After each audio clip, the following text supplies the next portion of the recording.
So as I mentioned, we're going to welcome Shelley to join the panel conversation. And then I'm going to introduce our panelists and moderators, starting with our own Kristen McCormick. Kristen is an executive in residence, master lecturer, and assistant dean of sector initiatives at the Questrom School of Business here at Boston University. Prior to her role at BU, she served as the City of Boston's director of the Mayor's Office of Jobs and Community Services, a deputy budget director, deputy director of the city's Boston Redevelopment Authority. Welcome. Next to her is Michael Ward. Michael serves as the Director of Municipal Services for the Edward Collin Jr. Center for Public Management at the University of Massachusetts, Boston, where he co-founded the center's Municipal Performance Management Program and the New England StatNet program. Also serving on our panel is Dean Kaplan, Managing Director at Public Financial Management. In his current role, Dean focuses on planning, budgeting oversight, and operations improvement efforts for cities and counties. He previously served as a budget director for the city of Philadelphia. Next to Dean is Yolanda Kajitsky, who's the Vice President and Director of the New England Public Policy Center at the Federal Reserve Bank of Boston. Yolanda's work centers around economic and policy issues for the New England region, and her research experience includes a labor market and public sector economies. And this remarkable group of people is gathered here today to talk about performance measurement and management and the efficient city. Thank you. Wonderful. Thank you, Catherine. Is this on? Doesn't seem, yes. Oh, now it's on. Okay, great. Thank you, everyone. I'm delighted to be here, and this is a terrific panel. This panel is, in fact, about the efficient city, and we're focused on a couple of things here today. One is it possible to actually squeeze more services out of the limited resources that we have in municipalities? That's one of the questions that we're looking at. And in fact, are there cost savings to be had? Because often I'll jump right into our first question. Often, whether it's the electorate or the media or sometimes elected officials themselves, love to latch on to waste and mismanagement. You know, those are the cries. That isn't typically what happens, but those are sometimes what we have to respond to. And one of the questions that I have for the panelists is, in fact, can we squeeze more out of municipal budgets? Is it like getting water out of a stone? What kind of efficiency is really there? Michael, let's start with you. Sure, thank you. So just for a bit of context, I manage the Massachusetts Municipal Performance Management Program. And what that is, it's a 3-year-old effort where through a team of analysts, currently 8, we work with 31 cities and towns, as well as a housing authority and a fire district, with a mission to work with the municipal leaders to try and change the culture of those governments to be focused on data, to be data-driven. This is funded by a blend of state and local resources.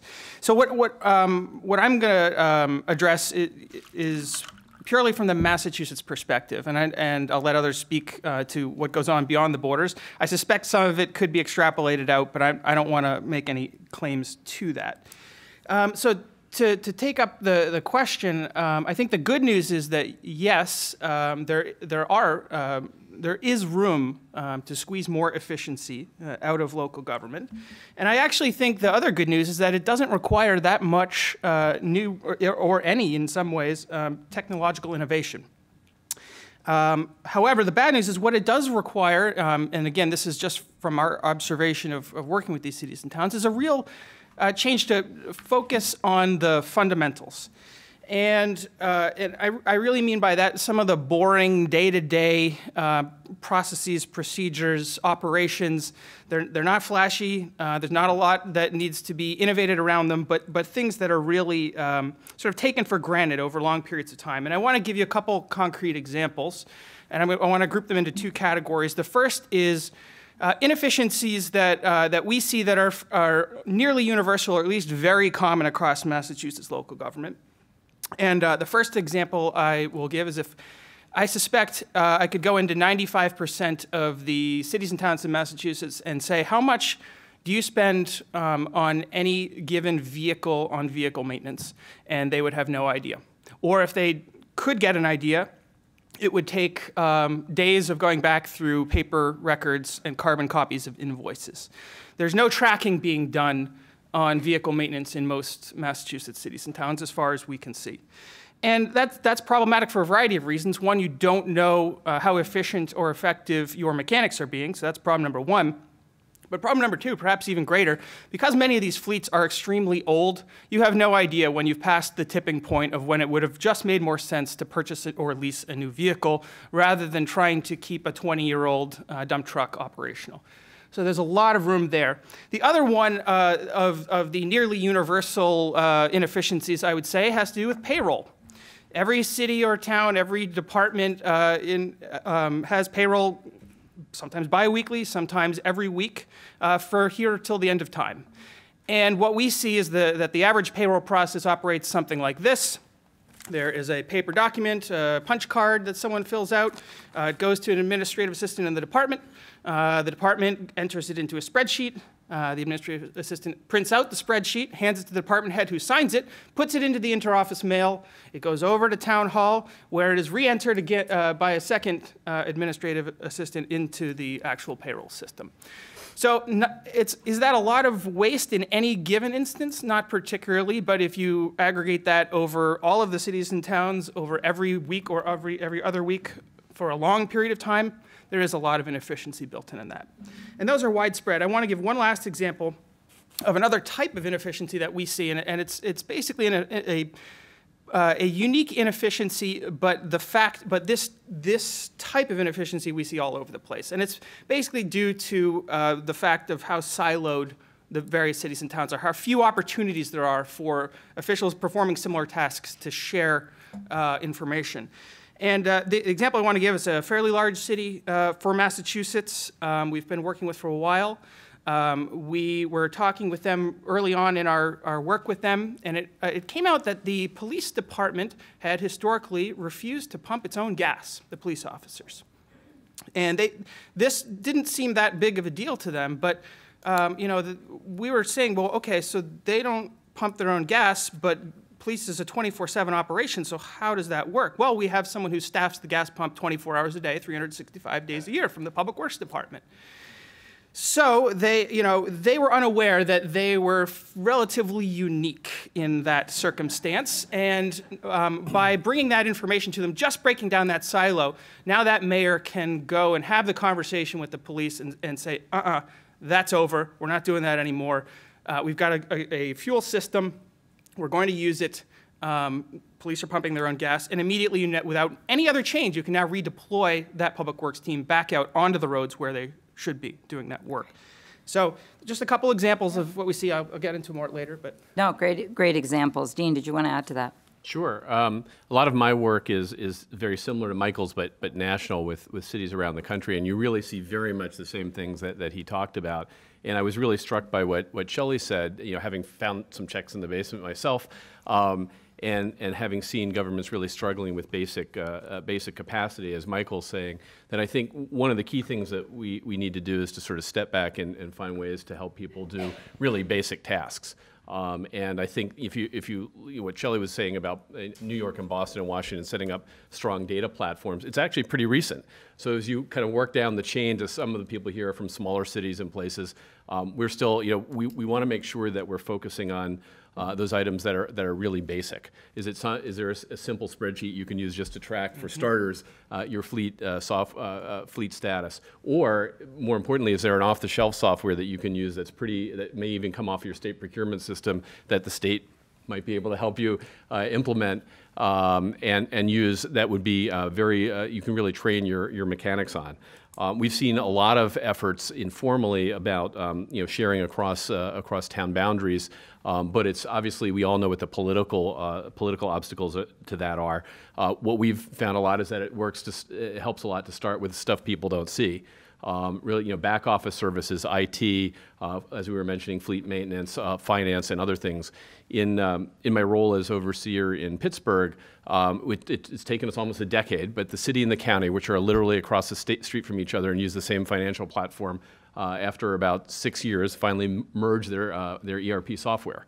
Still some problems finishing that off, but so even for big governments, what was interesting there, that was a case where the change was driven by the staff. They saw the efficiency. There were a couple people were retiring. It gave them the opportunity to do the merge. It was opposed politically at the top. In other cases, we've seen exactly the reverse. I did a study last year for 2 small counties, adjacent counties in Pennsylvania, where the elected officials got together and said, you know, we're overlapping, we're small, we have a lot of the same services. Some of us do some things better, some do others. And they actually asked us to figure out who did what better and try and talk their employees into doing that merger. And to their credit, they took that advice and are implementing some of that, particularly in areas like GIS and human services. So you see this everywhere. I want to stay on the topic of technology for a minute, because Mike, you said it didn't take complicated technology, and you used the example of an Excel spreadsheet, and Shelley, you talked about, you know, Pothole Palooza, or what, cute little name, whatever. But in fact, even something like an Excel spreadsheet is foreign to a lot of municipal workers. Like that would be a complicated technological intervention. So, you know, does technology play a role, and is it a barrier? Is it an asset? How do we work with it?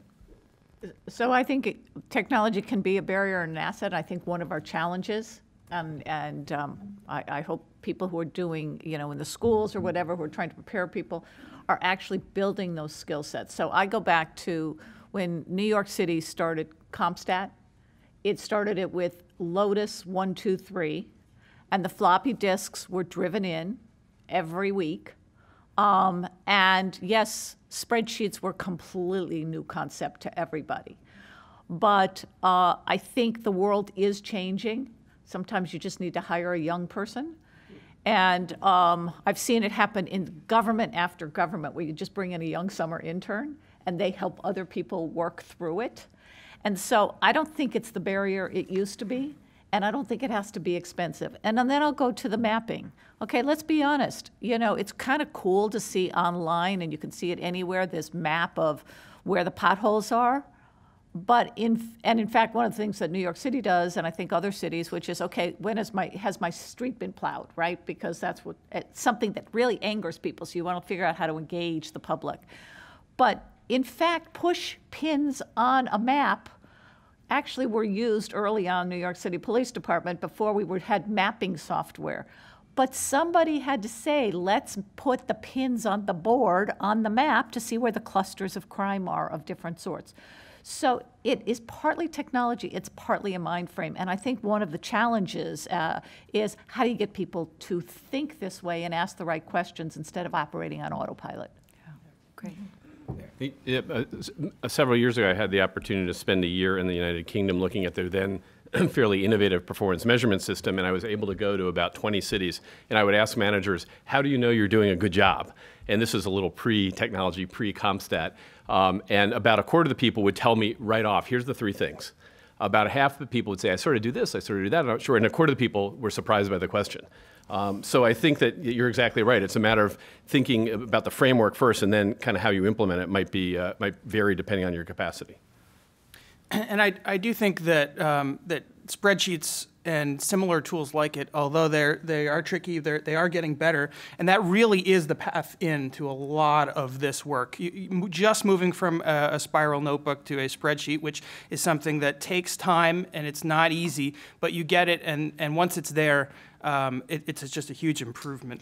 One comment on sort of the other side of it: can technology be a problem, be a barrier? There is certainly a trade-off that doesn't get discussed much with things like the pothole reporting app. Those are great for hitting the key potholes. They're great for building trust in government and showing a responsive government. But if all the Public Works Department does all day long is drive around and fix potholes, that is probably the least efficient long-term way to run a Public Works Department. So there is a trade-off, and there does need to be some thinking about how you balance the need to show responsiveness and to get the major potholes, the ones that are the big problems, without just devoting all your resources to closing out the short-term issues, because then it's going to drive up costs over the long haul. Kristen, can I just, maybe Mike wants to talk a little bit. He's got a great story about going in to help a community on fleet maintenance and asked for can I see your records? And I'll let him talk about it. But to me, I also think, some of these things, it may be that we ought to believe it or not, be reaching out to the high schools, math departments to find the kids who do know how to do spreadsheets. Why don't you just tell that story if you... Sure. So, and it dovetails right from the lack of maintenance data. So a mayor asked one of our analysts, I want to know how efficient we're being managing our fleet, and can you go look at that data? So the analyst, she went in and asked the DPW director, can I look at your vehicle maintenance data? And not surprisingly, the answer was, we don't have any. Okay, that was kind of expected. So let's start with your vehicle inventory. Well, we don't really have a vehicle inventory. Okay, so step one, take the laptop with spreadsheet and walk around each vehicle, VIN number, odometer reading, basic, info. Let's get an updated vehicle inventory as a start point. But then in the process of going around and looking at those vehicles, discovered that of the 50 or so vehicles in the fleet, only one had an inspection sticker on it. The rest were uninspected or had failed inspection stickers. So, flash forward 6 months, now what's happened? Well, you can bet when the mayor found out that the vehicles were not inspected, that got fixed very quickly. So now that liability is gone, that safety risk is gone. They have an up-to-date vehicle inventory, so they can cross-check that against insurance to actually understand, are we paying for vehicles that we took off the road 10 years ago? And they have the first, tiny steps toward actually vehicle maintenance and understanding whether they're being efficient. So, basic tools, asking questions can actually make a lot of change. So. Great, thank you.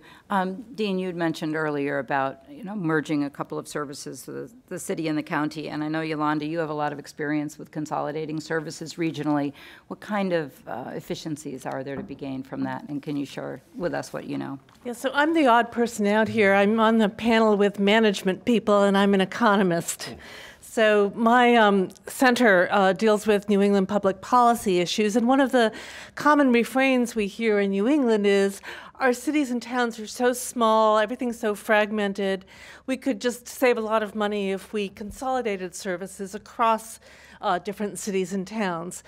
And the more I thought about it, the more I thought, well, why do we not see more regionalization of service provision? Is it because the savings just aren't there? Or is it because, my economist mind, are the incentives not there? Now, of course, I could have said, well, it's just in our blood, we'll never cooperate with each other, but I kind of rejected that. And so I started to look into this. And I'd say, first of all, what these folks have been saying in terms of where are the services where it makes sense to consolidate, a lot of it is these backroom operations, things where there's technology, things where there's capital spending, fleet maintenance, and also areas where expertise is required, sophisticated expertise. So I tried to look into some specific examples of how much we could save if we did consolidate. And one barrier in doing this, of course, is that we know very little about the cost functions of government. So how much does it cost to, maintain a fleet or whatever? But one of my favorite examples is looking at emergency call handling and dispatch. So in Massachusetts, we have 351 cities and towns. We have 268 call centers, the places that take your call when you dial 911. This is really a backroom operation because you don't know where you're looking. And I said, well, what if we went down to 268 call centers in Massachusetts down to, say, 14. That would put us more in line with the national average of how many call centers you have relative to the population or relative to your square mileage. And I found that in doing that kind of consolidation, we could save more than 50%. Did the same kind of analysis for Connecticut. Same thing, save more than 50%. So there are these areas, they may not be the biggest items that a government spends on, but there are selected areas where you can save a lot. So I think the key to figuring out which services to consolidate across jurisdictions, you have to be selective. There are a lot of things where there really aren't economies of scale. You have to know where the economies of scale are and zero in on those particular services. What are some of the greatest barriers to any of these strategies, whether it's cost savings, efficiencies, regionalization? The barriers are substantial, or it would all have been done already. And so what are some of the barriers, but more importantly, how do you overcome some of those? So I think one of the biggest barriers is that it takes time to bring about the change, and you have to make choices about where you focus first, and other issues erupt that take people's time. So I'm very interested by this Federal Reserve study here. The question then is, okay, who is going to be the champion to get everybody to the table, especially since there are going to be winners and losers in it? And even though, so how do you get folks to the table to structure the deal so that it's mostly winners and almost no losers? It's doable if it's a 50% savings, but how do you do that? And I think that the difficulty of getting people to the table, so we heard the great story on the bankruptcy in Detroit. The bankruptcy itself got people to the table. And then you had a mechanism for resolving those through Judge Rosen, Judge Rhodes, others who actually got people to the table to do the negotiation. We're missing that in most of these cases, and I think that is arguably the biggest challenge. I mean, it's the challenge right now Puerto Rico is facing, which is who's going to get them to the table to sit down and sort of say who gives up what so that you don't run into a huge crisis. I would agree and disagree. Okay. So I don't think that the problem is so much that there are winners and losers, because there are, large percentage savings or quality improvements to be made in certain areas. But I agree that we're very good at tackling problems when there's a crisis. And when you talk about efficiency, whether it's within a government or across governments sharing services, we don't tend to work that well on things that take a lot of time and thought. It just never rises to the top of the priority list. And I'd say the other thing is not necessarily who's the agent, but can you trust the other agents? So in some of these cases, we might have a state government that has significant expertise in a particular area and could actually indicate how the consolidation could be done. But in many cases, there's an adversarial relationship between our localities and the state government.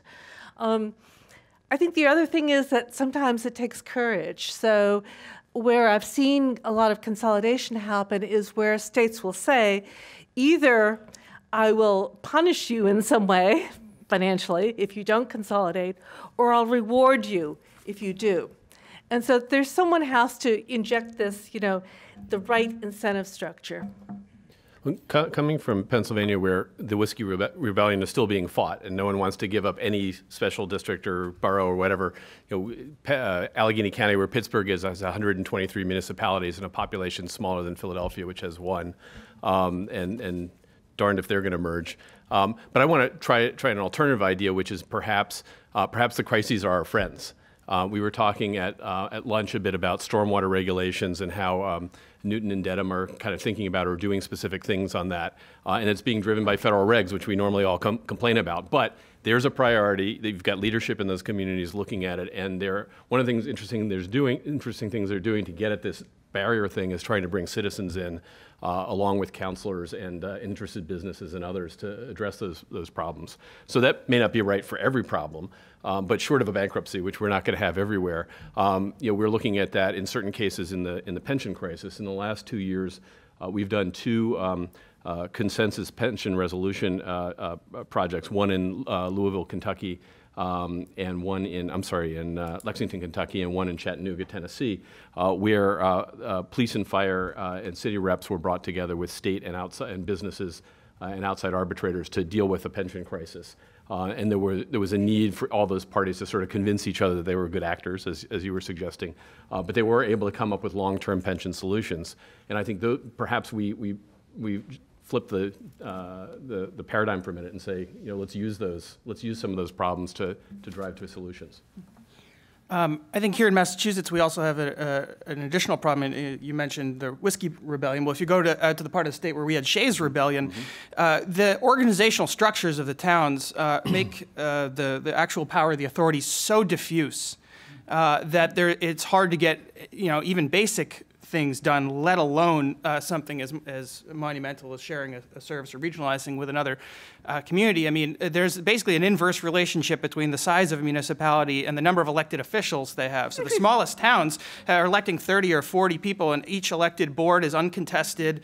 And so you've got a bunch of people who there's no check or balance against them. And so, we see situations where the cemetery commission won't share a lawnmower with the parks commission in the same town. And so the idea that, that there's some significant structural challenges, I guess, that need to be addressed to help really push along, accelerate some of that regionalization. So the crisis might be our friend, or might move us to action. Is there anything else? We need a champion. We need a crisis. Well, I think we've all sort of hinted, and a bunch of people here have talked today about two things. One is leadership. It's in the title of the conference, and I think the places you see things getting done. It's not an excuse. It's not a surprise that Shelley mentioned, Tom Menino and Michael Bloomberg and Tony Williams. I mean, those are people who grabbed the thing and ran with it. But there's sort of people like that everywhere. And then I think the other thing in the capacity area is a lot of times state and regional organizations, again, which have been well represented here and are taking, or in the case of Michael, nonprofits are taking the lead also. Clearly, states are stressed too, but they do have resources that they can dedicate to some of these things and help and have some some power and influence to bring people together. Many of you have worked across many municipalities, either in the Commonwealth or nationally. So I'm going to ask you a question that if I'm a mayor or if I'm a CFO and I want to be that leader, I'm the new mayor, I'm the new CFO, I want to gain efficiencies. Are there any areas that you're going to tell me, go here because I know you're going to find something, or don't go there because it's just a big mud hole? I mean, where's the low-hanging fruit? If I don't have the capacity to do an analysis across every department, across every function, and really find those efficiencies from a data point, where are you going to point me to begin? I'd say do the operations that your constituents know the least about. So it's the back office operations. It's not the human services. That's a good suggestion. Anything else, gentlemen? I mean, I guess at the most fundamental level is figuring out how you can build in permanent analytical capacity into your management and operation. And however you do that, having that someone there in the office who's going to be pushing that forward, I think, is sort of fundamental to all of it. In terms of kind of specific areas, I mean, we are asked in pretty much every place we go into, we have an overtime problem. Can you help us understand why? And so that's a very common area. Or we've never really looked carefully at our benefit day use. Can you help us understand, do we have a sick time abuse problem? Do we have a workers' comp issue? Things like that, I think are pretty common. My flip answer was going to be, do you have a municipal golf course and is it making money? A surprising number of people do, and they're not. But more importantly, I think you do look like Willie Sutton where the money is, and that's going to tend to be police and fire and public works. But I think one of the things we've discovered nationally is that governments are so strapped they have a very hard time comparing notes, and a couple of you have already talked about this. When I go to work with my colleagues on a police or fire arbitration, usually the police, FOP and the International Association of Firefighters have comparable data on every municipality in the area, in the state, and nationally, and they can dial it up quickly. The governments don't. So there are a lot of places like that where spending the time to work, again, maybe across borders, regionally, to put together the data to have it, to determine we're the only guys who don't pump their own gas. I think there are a lot of things there, and it will vary locality by locality, but that's where the big dollars are. Great. Do you want to add anything, Shelley?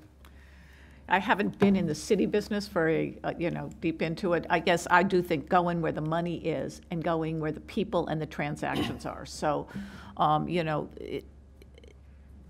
then asking the questions. So if I look on Checkbook on Boston About Results, which is further along than most cities are in that you've got this checkbook, but it's really, okay, let's take a look at these transactions. Do we understand what's going on, where it is? It is, if you talk Kentucky started to look at its Medicaid and Medicare, and started to detect patterns of drug use of prescriptions for young kids who were getting psychotropic drugs for which they weren't even supposed to be prescribing it for those kids.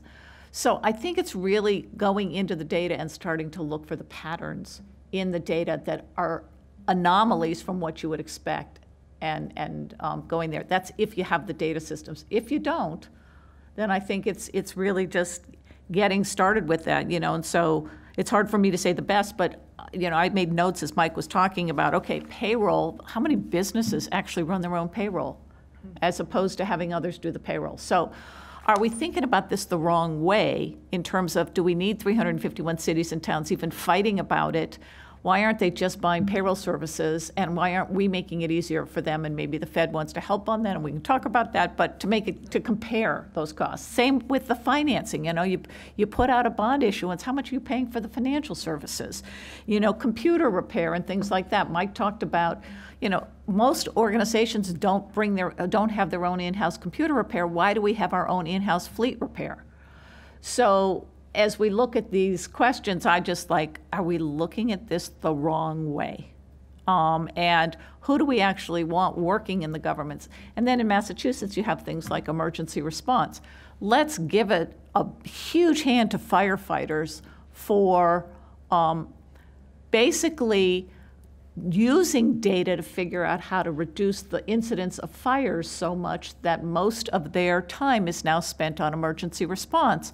Recognize that that's a good thing because we still have them deployed geographically, and that's a fantastic thing, but that we all know that there is this silly cost in Massachusetts that you also have private emergency responders showing up at the exact same situation. So there's lots of opportunities there, and then in your old job and the budget office, how do you get the conversations going so that you're really trying to figure out? I'll just give one other example, because I do think this is what mayors of any size city can do.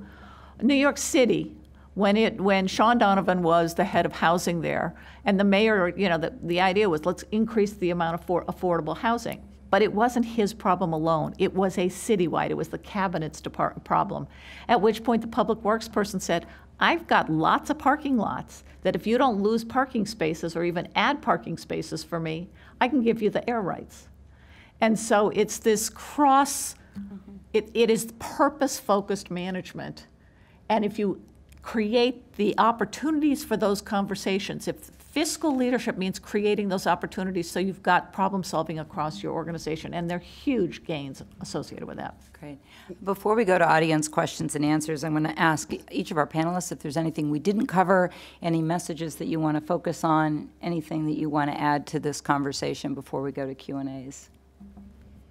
Two quick things. One is we didn't talk a lot about just getting out of lines of business, and and there's political issues with that. The other interesting thing we've found in our work is that when you actually put the things down on a list, people actually want you to do most of the things you're doing, and then there are, of course, a lot that are mandated. But I don't want to leave that off the table of things that we might think about.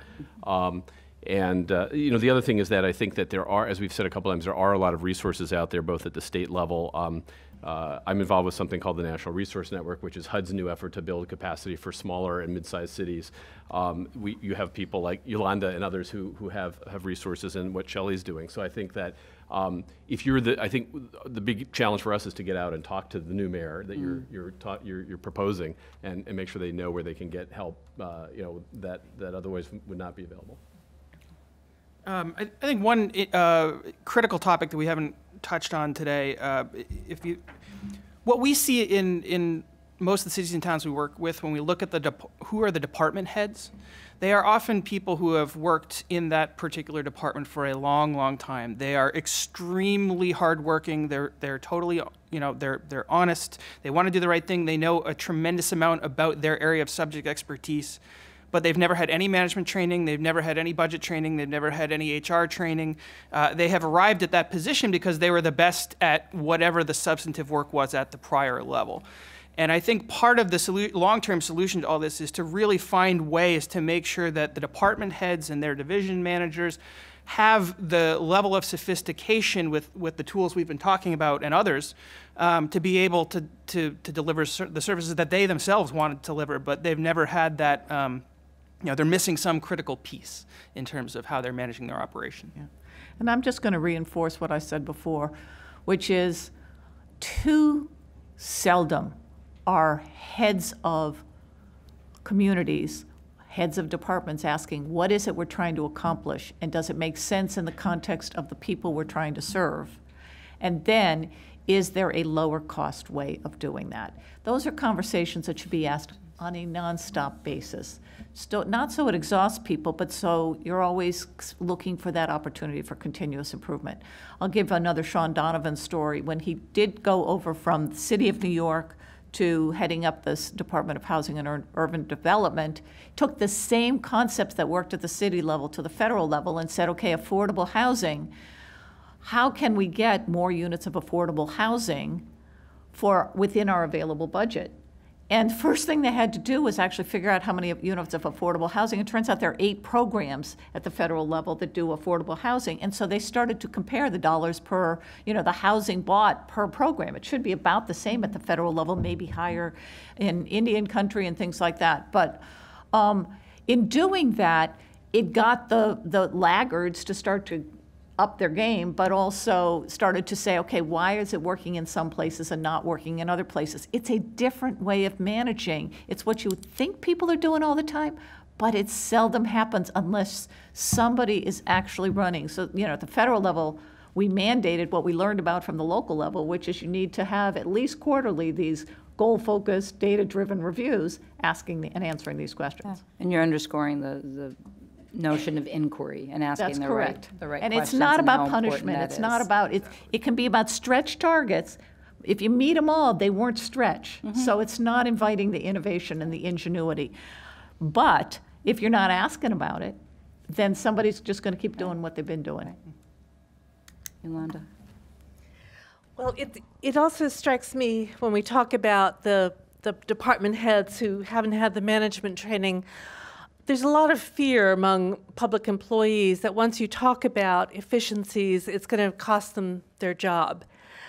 And in reality, there are probably some very interesting opportunities for these people to be doing their jobs in a more creative, thoughtful way, but they do need the training. They do need the training to, they need to have that opportunity to do the job at a more advanced level. And I think building that into any plan is very important. Great. Let's go to questions and answers. We have one right here in the front. Thank you. I'm Jack Bierman from the law school here at BU. That was a really fascinating panel, and I had a few thoughts that I wanted to ask you about. One of them has to do with the target of any sort of political pressure to move on these things. Like, I'm up for election today for town meeting in Swampscott. We have 14,000 people and 324 members of town meeting. So it's a relatively large government body for a small town. And, we tried to reduce the number of members of town meeting down to about 240, and it got turned down. So I wonder whether, in focusing the firepower of reform at the local level, if you have to go over the heads of the local governments and go to the states, and whether that's realistic or whether the same political problems will happen then. And I had another sort of thought that's related to a lot of what you were talking about, and it's also related to the panel I was on about pension reform, and that's a big issue. And I wonder if you really are serious that you're going to up the quality of managerial skills of the people in government, are you going to be able to do it while paying pretty much lower salaries to people that are doing high-level jobs, white-collar jobs in government, than in the private sector, without at least giving them the really strong pension rights that they get? Because I know people, for example, lawyers in the Attorney General's office here in Massachusetts top out at around $105,000 a year, which sounds real good for a lot of people until you ask someone who's working in a big law firm how they're doing. And so, right, is there any realistic way to deal with that? We've got 2, or if not 3, really great questions here. Anyone can take a shot at any one of them. Who wants to start? Go ahead. Well, so let's start with the first one first, right, which is the election and all of that. And this is what, when I was talking about winners and losers, whether it is the employee or it is the elected office holder, I think you can, you're raising your hand because, you just have, okay. You elected office holder, the folks like holding these offices and they're part of the community and it's important. And I think you can get to, even with all of those people in the room, if you can actually try and get some consensus around a set of objectives for the community, that tends to be a more constructive conversation. And I've seen communities sort of turn around. It takes a while, but I think it can be very helpful. And then the number of bodies may not be as important. But also that the state can make a difference. In Massachusetts, you know, Group Insurance Commission did step up to the plate and really got the communities in with an incentive structure with the states. So none of this is easy, but I think it is definitely workable, but somebody's got to take it on. This gets to the fiscal leadership. Someone's got to say, I'm going to try and work to solve this problem rather than I'm just going to keep going to the meetings. Right. Good. Gentleman in the back.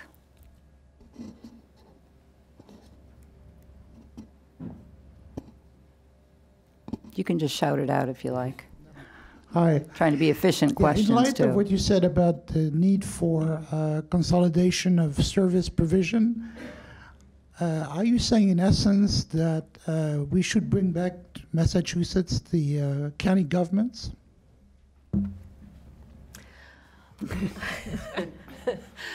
No. I'm saying that there are some services that can be provided at a lower cost per unit of service when provided, at a larger scale. And it's not about introducing a new layer of government. It's not about providing everything regionally, but looking at the services that government provides and says, for these services here, we have evidence that providing it on a larger scale makes sense. So it's not bringing about a different layer of government to do, things that cities and towns now do. It's about looking service by service and thinking about what makes sense, what would provide lower costs, what might even provide better quality. But I think it's an interesting question because we'll have to ask the academics to do this as their next project. But my guess, theory to be tested, is that states in the South that tend to have mostly county governments, large county governments, if you look at Virginia, North Carolina, or Florida, or Georgia, tend to be lower cost states. Now, there are a lot of other reasons we all know about that they're lower cost, but they do have tremendous economies of scale, and most of those places are one school district, one operating government per county. And in a lot of cases, Florida is a great example. I mean, those are really large economies of scale. There are also a couple of regional entities that already are providing pretty interesting and innovative services here in Massachusetts. I would cite the Franklin Regional Council of Governments, which serves the many small towns out in Franklin County as a really innovative service delivery model. So you don't necessarily have to bring back the counties. And just as a sort of sidebar to that, my boss has in his office a stack of regionalization reports going back to 1970, every 5 to 10 years. Of reports saying about here are the services that we need to regionalize, and so that goes back at least this push and this topic as a primary topic of discussion goes back well before the dissolution of the counties. Interestingly. Great, gentleman here, and then the gentleman in the front. I'm Dan Rivera, Mayor of the City of Lawrence. I think that one of the things that you could focus on that I think we could see some serious savings on is actually firefighting.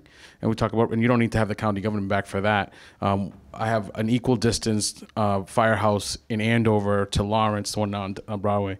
I think what you'll see in that is that there's a huge layer of deputy fire chiefs that would save a lot of money in manning and staffing that. And having said that, I think that when you think of the cost per firefighter to run an ambulance versus a paramedic, I think you see some serious savings by keeping the professional paramedics on doing that work. I did want to ask you this question because I'm, I've been on the job for 1 year and 4 months now. But did you go down one of you or all of you can a time that you thought you were going to find efficiencies that you just wasn't there? Because I think part of this conversation is a little bit of a trap. that we're like, well, how can we continue to do with less and do with less and do with less without having the grown-up conversation? Because when IBM says we need a supercomputer, they say, well, what do we cut to get the supercomputer that's going to get us X revenue? They don't do that. They just say, well, let's buy the supercomputer and the revenue will come after. And I'd rather have the adult conversation about, hey, what's revenue really look like and what are we going to get from that revenue? But I can't have that conversation if you guys are saying every corner there's a place that I can cut and there's going to be a pile of money. Great question. Dean? Yeah, I think the answer is yes, but. And let me preface that by saying, so I was in Philadelphia when it was coming out of its financial problems in the early 90s, and since then I've worked with a lot of cities and school districts that have deep financial problems. And the real issue is that the people who you need to help you will not listen to you very carefully until they're sure that you're trying hard. So you're absolutely right. You're not going to be able to cut your way out of most of the problems that financially stressed local governments are facing. But if you don't make a strong effort to show that you're operating efficiently and trying to do several of the things that Shelley and Yolanda and Mike have said, the enthusiasm of others to help you will be pretty low. So there's when Ed Rendell was mayor in Philadelphia, he said, we have to make it clear to Harrisburg, in this case the state capital, that we've done everything we can on our side. Now, of course, your question gets at was it really everything? But we had to show that we had taken the steps we needed to do and done our part. And then we actually found people, amazingly, very willing to help us. So that implies that you did go places that you found you could not save money. Is that right? Yes. Okay. Yes. Do you want to say what those were?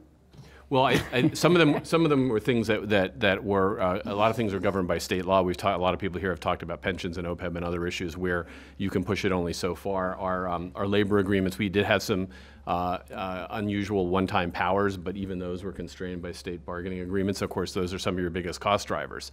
What everyone wanted to know was that we'd kind of fleshed those out, and then we had hit some of the other areas that all the panels today have hit.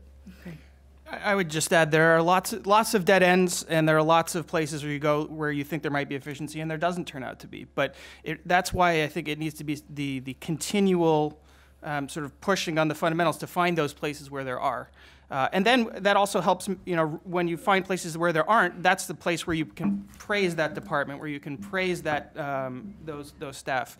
We've looked at your department, and you are doing great. We could not find any room for efficiency there. And we know every municipality, every department does some things very well, and every municipality, every department does some things the opposite. So I just want to, the way you raise it's a great question, but I think the answer may need to be framed in a slightly different way. And so if you I'll go back to the Syracuse mayor's calculation, someone may have given it, but if 80% of her budget is going to things that were prior commitments, whether because of state requirements on how much you're paying, because of OPEB and pensions, because of debt service. If all of that is committed and all you've got with is the 20% budget, then let's start talking about that. But then I'd go back to, this panel's called the efficiency panel. I hate being on efficiency panels. I like being on effectiveness panels, because you never can win the efficiency game. Someone gave us a presentation this morning, I think it's Vladimir, that showed that 50% people thought, over 50% of the population, including the Democrats who tend not to think as much this way as the Republicans, thought that you could cut 50%, did you say, of the state budget through waste, fraud, and abuse or efficiency gains? Well, that's a non-starter conversation. I'd much rather have the conversation about, okay, let's talk about our kids, let's talk about the water quality, things like that. And I would just suggest that if you're in an efficiency conversation, you've probably already lost the game.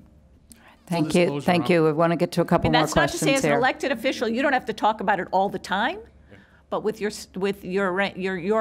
delivery teams. Well, full disclosure, I just want to say I'm a stat neck community, so we are trying. Great. Thank you. Gentleman here? Yes, you, sir. And right in front of me.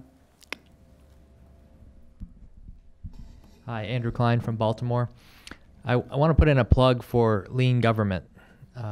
Lean is a business process improvement method that started in Toyota's factories and has made its way finally into the public sector.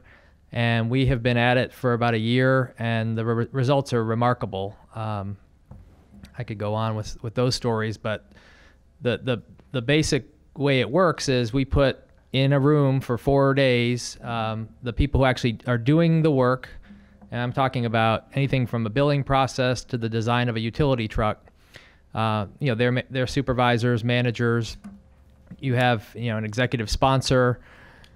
They map out the broken process. They find the waste, redesign it, come up with an implementation plan. You can go to budget.baltimorecity.gov and see videos of the report outs of these events. It's great for morale. It's great for customer service. We told the union presidents when we started it that no one will lose their job as a result of lean government, but I'm confident that in the long run, we'll see efficiency and cost savings, but more important, improved effectiveness. I think that's important because one of the things we haven't really touched on here is that we do have a workforce that's most of local government, and we need to engage them in all those ways. And thank you for that point. Yeah, and the only thing, I think the lean stuff has been terrific. There's Six Sigma, there's Kaizen. I mean, there's lots of different things, and they actually work so long as you're staying focused on what it is you're trying to accomplish and engaging people. I remember coming to EPA after the total quality management stuff, which Deming was right on a whole lot of stuff, including not measuring the performance of individuals to tie your pay to them. That said, all that happened was a lot of meetings, right? You didn't get the actual change. And so I think you gotta, I keep coming back to the purpose and the dollars and the risks piece of that one. Yeah, good point. We have time for a couple more questions. Yes, this lady right here.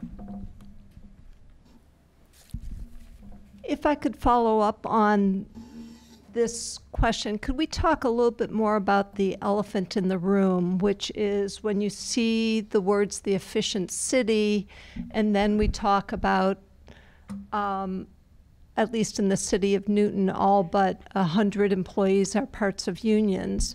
And I listened to Michael Ward suggest that the police pump their own gas.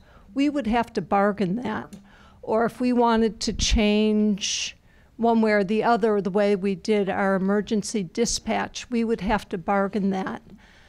Talk a little bit more about, in a highly unionized environment, how one makes change and does it in a reasonable time frame also. Well, I think two things. One is I'll just refer briefly back to our earlier conversation about use the crisis. So when you do have it, I mean, I think but I'm just saying, so many governments when the cycle came around in the recession did not do what they needed to do, and we could go on and on about that. But I think the other area is that I find most local governments are very bad about getting their bargaining position together. They think about it in very traditional ways. It's like we want a 0% wage and then a 1% rather than 222. They're not going to their managers and making the list. Do we really need to get that guy off the pump? Is that it saves 3 positions, right? Because it's a 24-hour position. Maybe that's the biggest savings you've got. Maybe it's something else. So I think starting place would be for governments to be much more pointed about what it is they want to come out of collective bargaining with.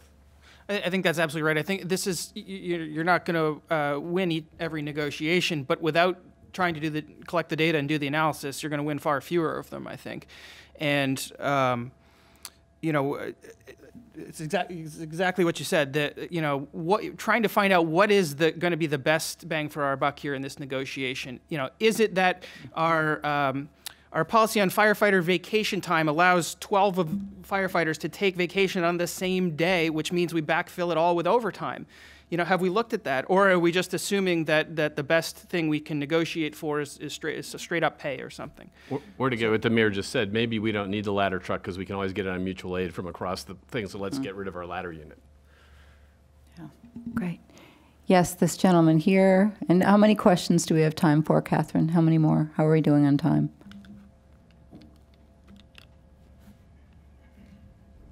Two more? All right. And you're number 1. I'm glad to be number 1. Hi, my name is Zach. I am the founder of Bidmark. It is a software for efficient procurement. And I just have to say that hearing you guys talk about how scared or wary of technology and using that technology to increase efficiency really worries me.